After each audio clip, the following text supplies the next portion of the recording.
In the 80s, the quintessential pin-up car was the Lamborghini Countach, and if you wanted one, well, you had to shell out quite a bit of cash. But there was another alternative. Half American, half Italian, built in Italy, sold in America, the DSTV Pantera GT5.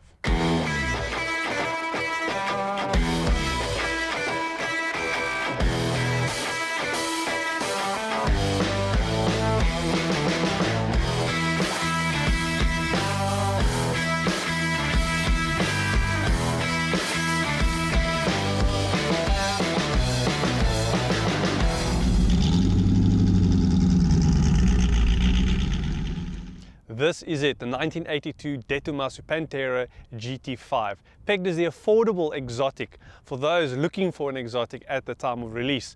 Now, as you can see, it shares a lot of similar DNA to its distant relative, the Lamborghini Countach. But we're going to take you through what makes this GT5 so very special. The GT5 was a little different to the original Pantera in that it came with a full-on aero body kit. Around the front, you had a long splitter running all the way around, and the sides and the front fender was pulled out all the way to give it that super muscular look. Around the rear, it's as you would expect a Pantera to be. Massive wheel arches in the rear, big air intake, and an absolutely insane aerofoil sitting on the back of this car, making sure that it stays in check at high speed. Keeping this GT5 firmly planted on the ground is a set of 15-inch Campagnola alloy wheels. Tires up front, you're running 285, and in the rear we're running a massive 335 tire. Now with these size tires and wheels, you've got to obviously be able to stop pretty well, especially with the small block in the back. Uprated discs have been added, as well as an Alden coilover system. Now why the Alden coilover system is the original system to lower or rise the car, you had to use shims.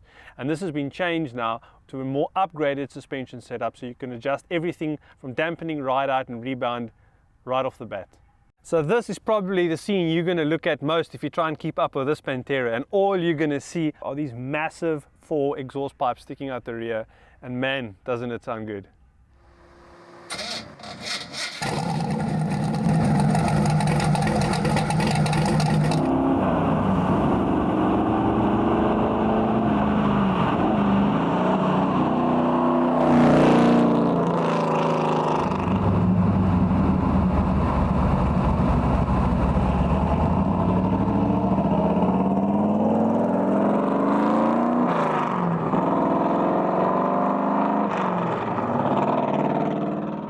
The original GT5 Pantera came out with a 5.7 litre Cleveland Ford engine, which has now been replaced by this beast of a 6.3 litre Chevy small block running around 450 horsepower.